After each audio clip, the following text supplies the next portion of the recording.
what do you ask George Clinton, you know? So I guess one of the biggest questions that kept coming up was, how do you stay around so long, and what do you do different to stay out there all the time?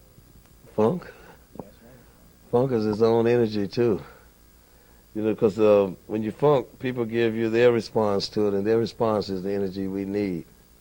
You know, when we get the audience response from what we're doing, that fuels us, and we can give it right back, you know, another way. You know, I'm from Detroit. You know, I remember, you know, back in the day when, you know, like, cause like the mothership was landing at the Silver Dome. Earl Flynn, yeah, back at the Silver Dome and the Joe Louis. Yeah. But we was around Detroit long before Mothership. We started in Detroit like 67. We did a song called I Just Want to Testify What Your Love Has Done For Me. It was kind of a, you know, Motown song. Then we immediately changed to Funkadelic right after that, and we were like Ooga Booga for years, you know, swinging time. And we was all 876 and 20 Grand and Cobo Hall. For a long time we was in Detroit, Boston, and Toronto. Those were like our main three places where we was really psychedelic.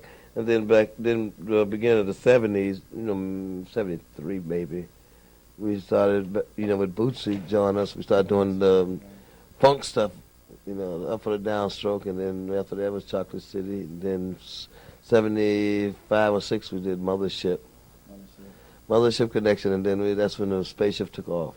It just took off. And Bootsy brought to you that you know, the one. I remember hearing you say that on it was a special, I believe it was on PBS. Bootsy was part of James Brown group.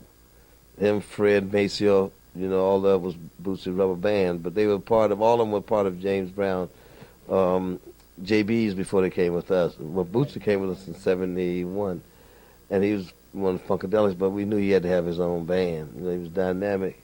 And he told us one thing that James had, you know, showed him, and that was like one. And if you want to make somebody dance, just hit them on the one every time, hard, exaggerated. And so that was the beginning of our like dance music, because we started off as a doo-wop group, you know, vocals, singing, love song. Okay. Then we went into Motown, which was basically 4/4, 2/4 type music, really happy dance music. But then that James Brown one, it was like, I mean, you really had to have an extra booty, because you're going to wear one booty out.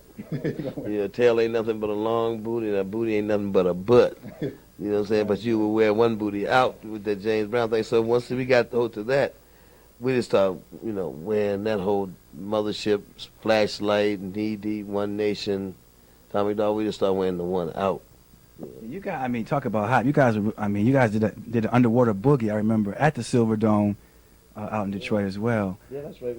Motor Booty Affair was underwater boogie. After we did the spaceship thing, we was like, okay, let's go underwater, see if we got enough rhythm to dance between the molecules of wetness without getting wet.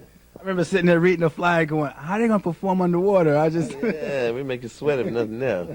But today reminded me of all of them put together, you know, the One Nation, Mothership, Flashlight, Knee Deep, Atomic Dog, all of fraternities out there doing their own version of the dog. And it was nice. I mean, we had a chance to take our time, because it was daylight. You just couldn't, you know, trick them with all dynamics. You just had to take your time and go slow. But they got off on some other things tonight, like Louis Kababi, the bald-headed white dude, got that rap. That they caught him off guard. They wasn't ready for that. Most of them seen PCU, the movie about the college thing when we did.